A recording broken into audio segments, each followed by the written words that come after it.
शुभम मंगलम भवती भगवती भागीरथी कलमल हरणी मोक्ष प्रदायिनी महारानी माता गंगा के पावन श्री चरणों में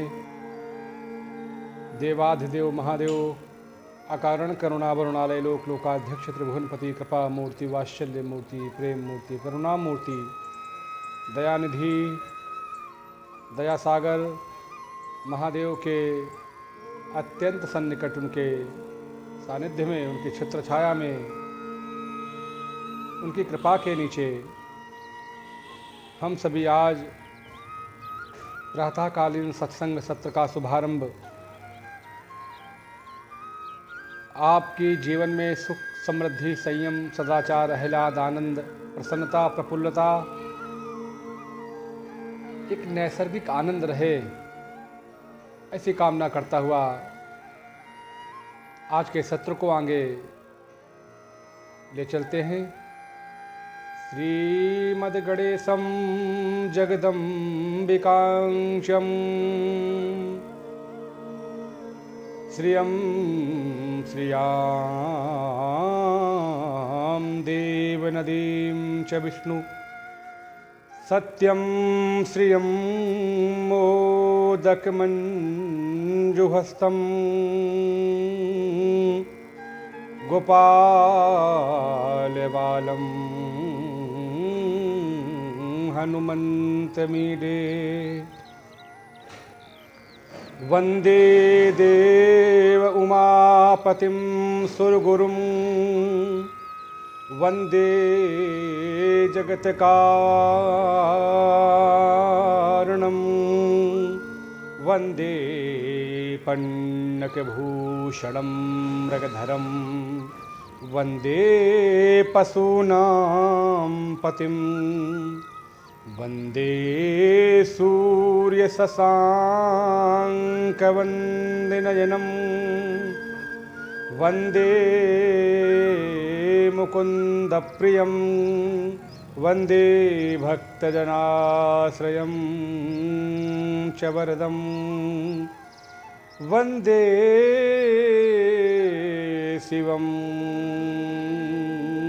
शङ्करं नमामि गंगे तव पादपङ्कजं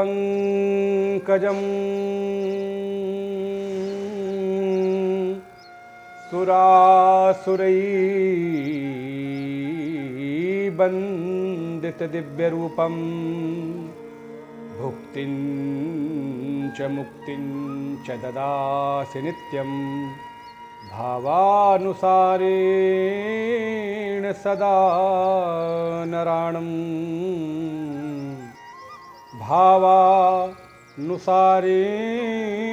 भावानुसारेण सदा नराणं।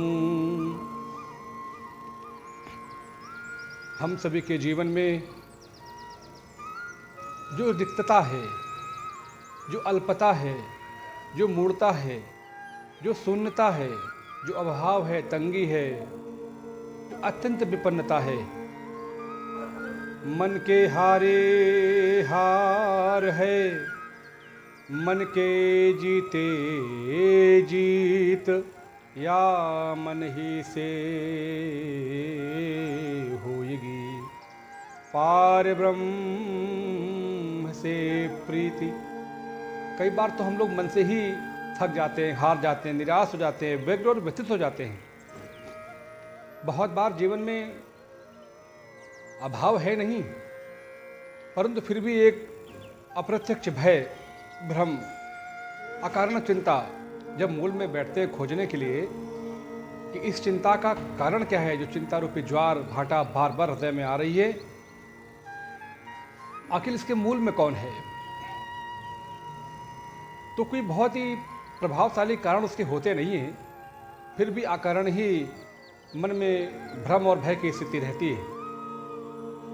उस रिक्तता को, उस शून्यता को, उस अल्पता को, उस मूढ़ता को, जो मूढ़ जनित भाव मूढ़ता के कारण, अज्ञान के कारण प्रकट होते हैं, और उसका हरण करने के लिए, उसका दमन करने, उसको ध्वंस करने के, उसका वध करने के लिए, उसको वहाँ से समाप्त करने के लिए, हटाने के लिए हमें ज्ञान रूपी सूर्य की आवश्यकता जीवन में होती है। जब ज्ञान रूपी सूर्य हृदय में उदित होता है, प्रकट होता है, उद्भव होता है, स्थापित होता है, प्रकट होता है, तो अज्ञान रूपी अंधकार, अज्ञान रूपी दुख, अज्ञान रूपी भ्रम, अज्ञान रूपी भय, अज्ञान रूपी चिंता, ये वहां से पलायन कर जाते हैं, भाग खड़े होते हैं। ज्ञानेन तु तद ज्ञानम येषां नासितमात्मना तेषाम् आदित्यवज्ञानम प्रकाशयति तत्परा। जब ज्ञान रूपी सूर्य का हृदय देश में उद्भव होता है, प्रकट होता है, उसकी स्थापना होती है, तो अज्ञान, अंधेरा, विपन्नता, अवसाद, चिंता, व्यथा, भ्रम, भय, ये समूल ही समाप्त हो जाते हैं। नाहि ज्ञानेन सदसम पवित्रमिहि विद्यते। संसार में ज्ञान के समान दूसरा कोई मार्ग नहीं है।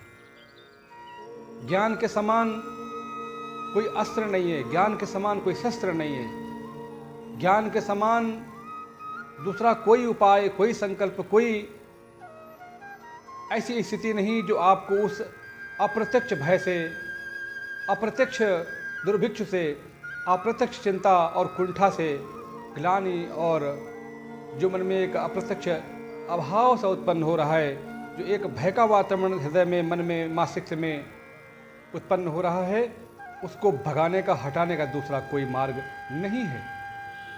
न ही ज्ञानेन सदसम पवित्रमिहि विद्यते तत्स्वयं योग सा सिद्धि कालेनात्मन विन्दति। और ये ज्ञान हृदय देश में कब उत्पन्न होता है, कब प्रकट होता है? जब आप हृदय में श्रद्धा रूपी वातावरण बनता है।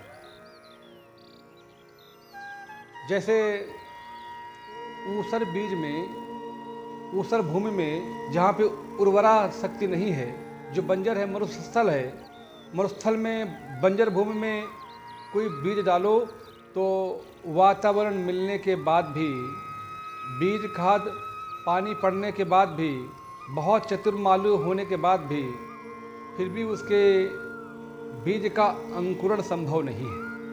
कितना चतुर सुजान माली क्यों ना हो, कितना उपयुक्त आदर्श वातावरण क्यों ना हो, कितनी उसमें उर्वरा खाद पास आपने क्यों न डाली हो, फिर भी चूंकि भूमि मरुस्थल है, वो बंजर है। इसलिए धर्मशास्त्रों में यहाँ तक कहा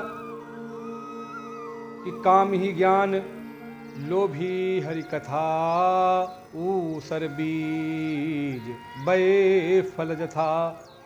परंतु वो श्रद्धा रूपी आर्द्रता को डाल के, उस केमिकल को डाल के उस बंजर भूमि को भी उपजाऊ बनाया जा सकता है।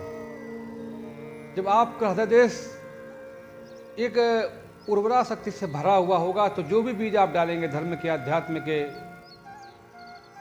भक्ति के, उपासना के, साधना के, यम नियम के, सदाचार के, वो सब अंकुरित होंगे और फिर उसमें समय के साथ फल भी आएगा और फिर उसमें उसका जो रसास्वादन है, जो उसका रस है, जो उसका आनंद, जो उसकी अनुभूति है, वो हम सभी को करने को प्राप्त होती है। जब बीज ही अंकुरित नहीं होगा, खूब बीज आप डालिए परंतु श्रद्धा रूपी आर्द्रता वहाँ नहीं है, इसलिए वो ज्ञान भी जब भी उत्पन्न होगा, प्रकट होगा, विस्तृत होगा, पुष्पित होगा, फलित होगा, जब वहाँ श्रद्धा और विश्वास रूपी आर्द्रता वहाँ पे मौजूद होगी। तो श्रद्धावान लभते ज्ञानम तत्परः संयतेन्द्रिया ज्ञानम लब्ध्वा परम शांति न चिरेणाधिगच्छति। श्रद्धा के साथ में जो भी आप कर्म, उपासना, स्तवन, बंधन, चिंतन, आराधन, एदन, यज्ञ, भजन, सूर्योपासन, सूर्य अर्घ, जब तब जो भी करेंगे तो वो श्रद्धा और विश्वास के साथ में फलित होगा और फिर आपको आनंद जीवन में जो एक नैसर्गिक और स्वाभाविक स्वभाव है हमारा आपका, वो मुझे प्राप्त होगा। इसलिए हम सभी लोगों को हर स्थिति में हमें श्रद्धालु उस परमात्मा के प्रति और हमें मन में विश्वास उसके प्रति बनाए रखना होगा। संसार में पाषाण की मूर्तियां हैं। जब हम किसी मंदिर में प्रवेश करते हैं तो कमंडल में जल, हाथ में डलिया, डलिया में जूही, चंपा, चमेली, चांदनी, गुलकंद, रात रानी, सदा सुहागन, गेंदा, कमल, बिल्वपत्र, समीपत्र, तुलसी पत्र, दूर्वा, धूप धूप, नैवेद्य और दधी, घृत, शहद, मधु, शक्करा सब हमारे पास रहता है। और अगर श्रद्धा ही ना हो मुझे उस देव में, उस प्रतिमा में, उस प्रतिबिंब में, उस आकृति में, उस प्रतिकृति में, तो वो धूप दीप भी हमारा स्वीकार नहीं होगा। वो तुलसी दल, बिल्व दल और दूर्वांकुर, समीपत्र भी हमारा स्वीकार नहीं होगा। तो भवानी शंकर बंदे श्रद्धा विश्वास रूपिणौ याभ्याम बिना न पश्यन्ति सिद्धा स्वान्तस्तमीश्वरम्। भगवान महादेव का जो स्वरूप है वो विश्वास का स्वरूप है, और जो माँ पार्वती है, सती है, दुर्गा है, भवानी है, वो श्रद्धा की स्वरूप है, इसलिए उसको परम विश्वास कहा गया। एक बार एक मुगल शासन अकबर ने पूछा बीरबल जी को कि ये बताइए कि विश्वास बड़ा होता है या विश्वासघात बड़ा होता है, और दोनों में क्या विशेषता है, दोनों में क्या अंतर है, क्या फर्क है, क्या विशेष बातें हैं दोनों में। तो बीरबल जी ने कहा कि मैं आपको बताऊंगा, एक आध दिन का समय दे दीजिए। उसी दिन शाम को किसी व्यक्ति ने अकबर के लिए कुछ विशेष प्रकार की निर्मित बनाई गई जूतियां भेंट की। अकबर बहुत प्रसन्न हुआ, और चूँकि बड़े लोगों के यहाँ बड़ी समृद्धि होती है तो उसको एक ही बार पहना और कहीं कोने में धर दिया। बीरबल जी ने शाम को एक जूती वहाँ से हटा ली और राज्य के किसी जंगल में, किसी घनघोर अरण्य में झाड़ी के नीचे उसको हरी चादर में लपेट के उस जूती को रख दिया, और एक मुस्लिम भाई के कान में कहा, अरे भाई मोहम्मद निजामुद्दीन सिद्दीकी जी, मैंने पीर पैगंबर यहाँ प्रकट हुए हैं, जो मैंने सजदा किया, दुआ की, मेरी वो दुआ कबूल हुई है, और मेरी जो मन में कामना थी वो पूर्ण हुई है, और बहुत ही ताकतवर प्रभावशाली ये पीर पैगंबर है। यकीदा मैंने किया है, यकीदा मीन्स विश्वास, आप भी करिए, और हमारी तो जो दुआ थी कबूल हो गई है, मेरी मनोकामना पूर्ण हो गई है। उस मियाँ ने उसको तथ्य, उसके प्रमाण, उसके एविडेंस, उसके साक्ष्य लेने का प्रयास नहीं किया, और उसने अपनी पत्नी को जाके कहा कि आज वहाँ पीर पैगंबर प्रकट हुए हैं, और वहाँ लोग दुआएं कर रहे हैं, हम भी गए, मैं भी उसको बेला और गुलाब के मालाएं वहाँ कर चढ़ा के आया, सजदा करके आया। तो उसकी पत्नी ने दूसरी अपनी सहेली को कहा कि वहाँ पीर पैगंबर निकले हैं। उस सहेली ने अपने पति से कहा कि वहाँ पीर पैगंबर निकले हैं। उस पति ने अपने दोस्त से कहा कि वहाँ पीर पैगंबर निकले हैं। उस दोस्त ने अपनी पत्नी को कहा। तो 2-5 घंटे में माउथ पब्लिसिटी, मुँह के द्वारा किया जाने वाला प्रचार प्रसार, और पूरे राज्य भर में बात हवा के तरीके फैल गई कि वहाँ पीर पैगंबर निकले हैं। अब लोग वहाँ पे सजदा करने के लिए बड़ी बड़ी कढ़ी चादरें, और कुछ वहाँ मालियों की दुकान खुल गई, और बेला और गुलाब के माले बनने लगे, रेवड़ी बतासे बिकने लगे, अगरबत्ती की दुकानें हो गई, बैरिकेटिंग करनी पड़ी। राज्य के जो एलाइव है, जो गुप्तचर एजेंसी है, उसने महाराज तक सूचना पहुंचाई, अकबर तक, कि वहाँ पीर पैगंबर प्रकट हुए हैं।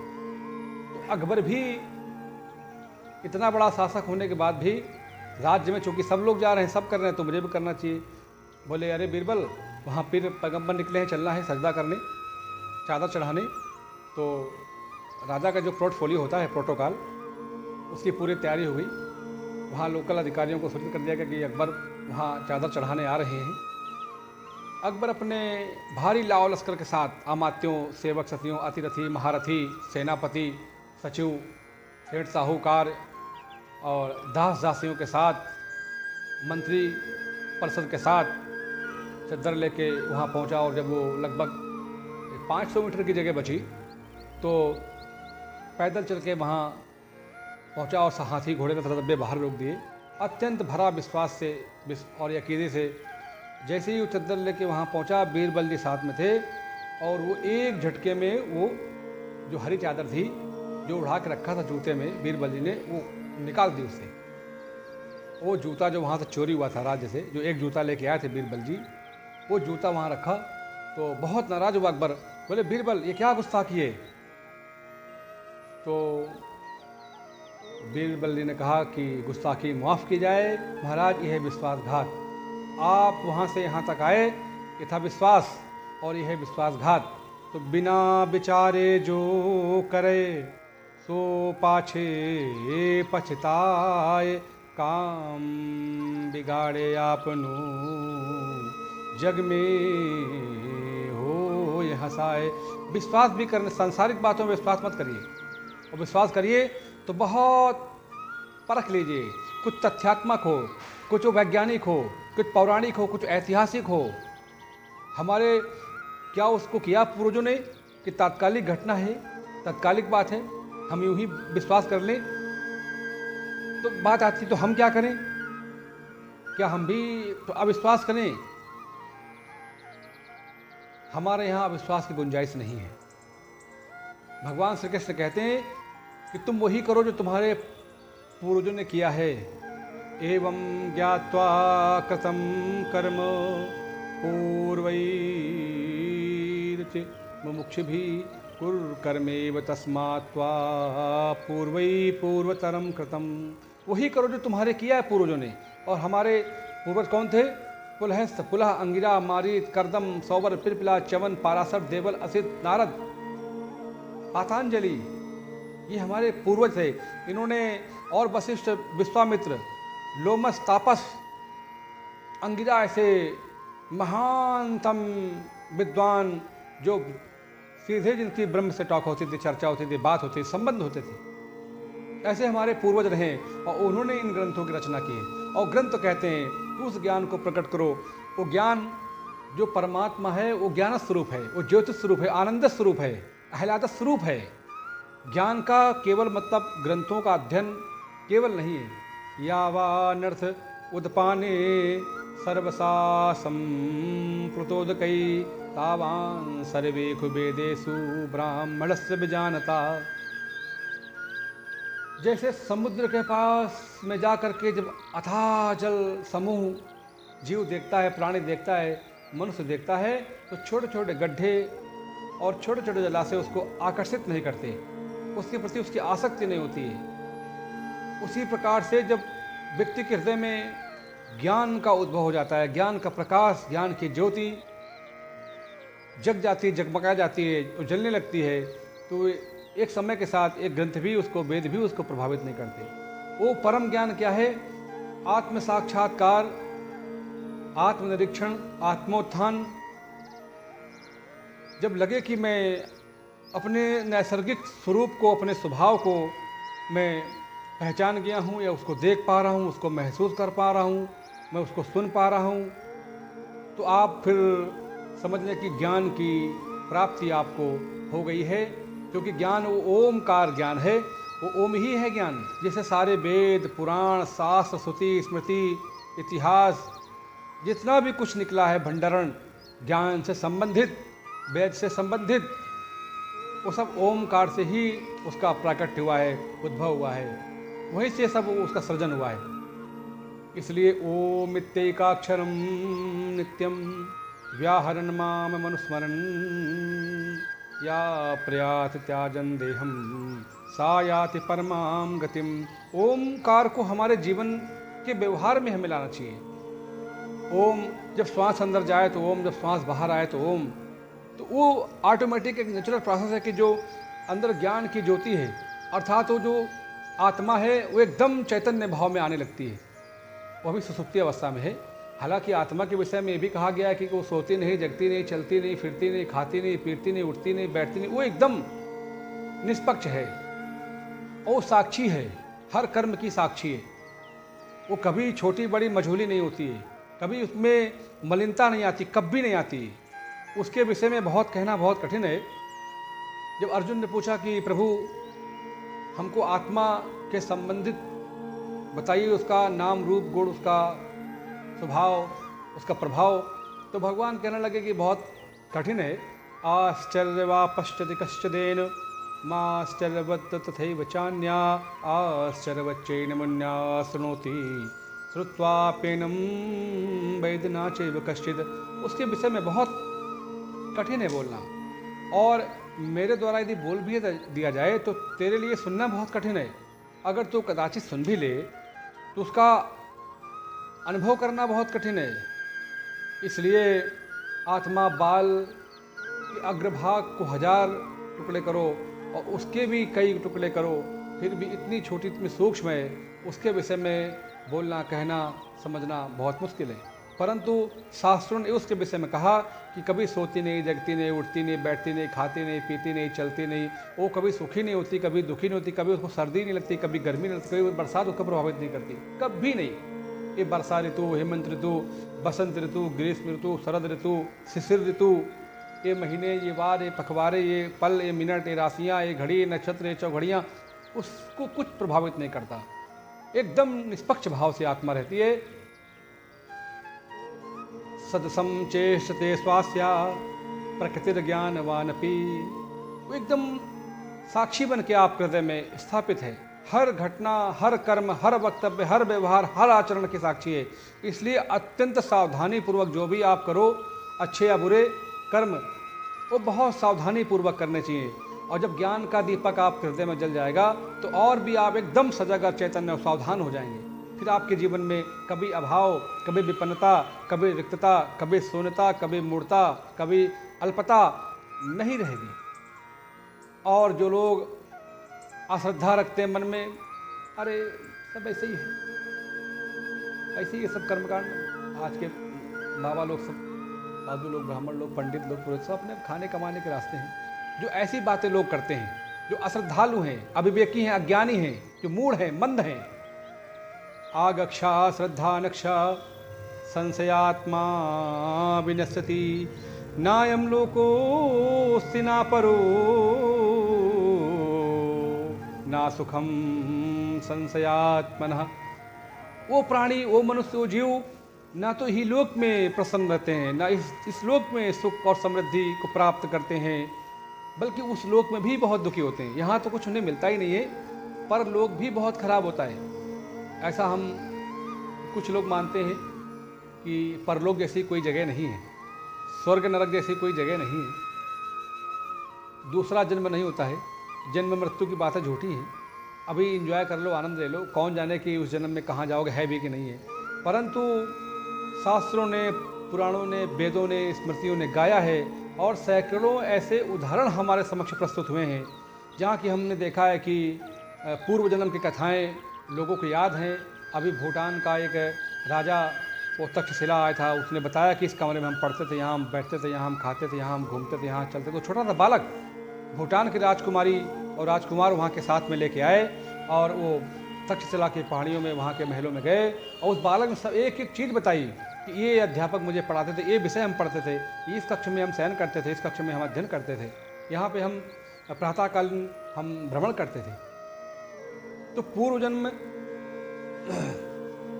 अर्जुन को भी यही भ्रम हो गया जब भगवान श्री कृष्ण ने कहा कि मेरे और तेरे बहुत सारे जन्म हो चुके हैं, बहूनि में व्यतीतानि जन्मानि तब च अर्जुना ना त्वाहम वेद सर्वाणी ना त्वा वेद परंतपा। मेरे और तेरे बहुत सारे जन्म हो चुके हैं, परंतु तू उनको भूल गया है और मुझे सब याद है। अच्छा, तू क्यों भूल गया, मुझे कैसे याद है? क्योंकि मैंने अपनी प्रकृति को अपने बस में कर लिया है, मेरे स्वभाव को मैंने जीत लिया है, मैं आत्मा को जान लिया है। अजोपि सन्नय्यात्मा भूतानामी सुरोपि सन्ना प्राकृतिम स्वामधिष्ठाये सम्मवाम्यात्म मायया।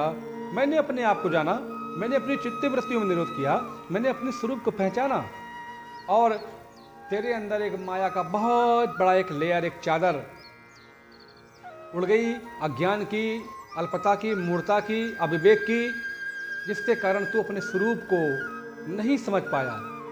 कैसे? इसे धूमेनावृते वाहिर यथादर्शो मलेन च यथोल्बेनावृतो गर्भ इस तथा तेनेदमावृतम्मा। जैसे वो धुआं उस प्रज्वलित अग्नि को ढप लेती है, कई बार उसका स्वाभाविक और नैसर्गिक स्वरूप छिन्न भिन्न हो जाता है, वो प्रकट नहीं होता। अग्नि का धुआं इतना हो जाता है, अग्नि के स्वरूप को वो धुआं ढक लेता है। जैसे वो धूली दर्पण को ढक लेती है, अगर धूल हटा दो तो हमारा जो प्रतिबिंब है, हमारे बिंब का, वो स्पष्ट परिलक्षित होने लगता है, दिखाई पड़ने लगता है। धूल फेंक दो शीशे में तो पूरा एक लेयर मिट्टी की धूल की उसमें ढप जाएगी। आपके फिर स्वरूप को का बोध वो शीशा और दर्पण नहीं करा सकता है।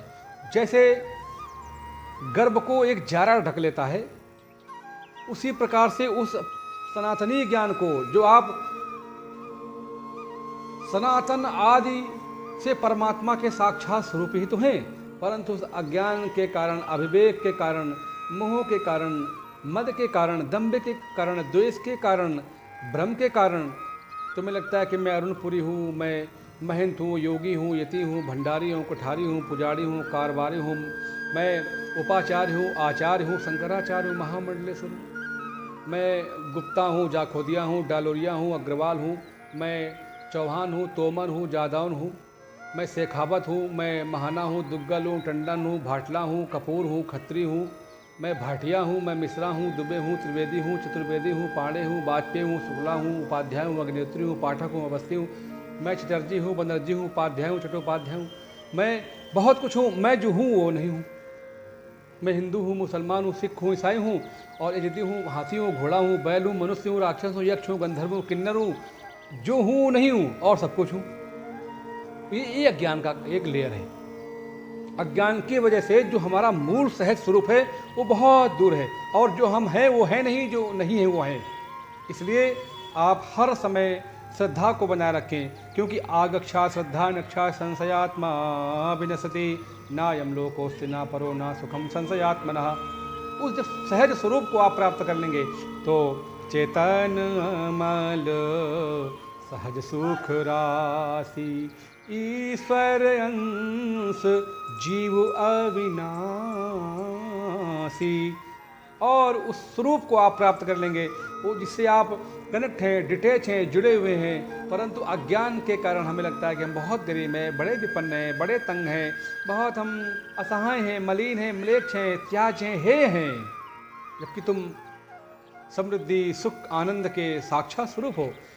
तो आज के सत्संग सत्र का समापन आपके जीवन में खूब सुख, समृद्धि, संयम, सदाचार, आह्लाद, आनंद रहे, ऐसी कामना करता हुआ इसी जगह आज के सत्संग सत्र का समापन हो रहा है। बहुत बहुत साधुवाद। ओ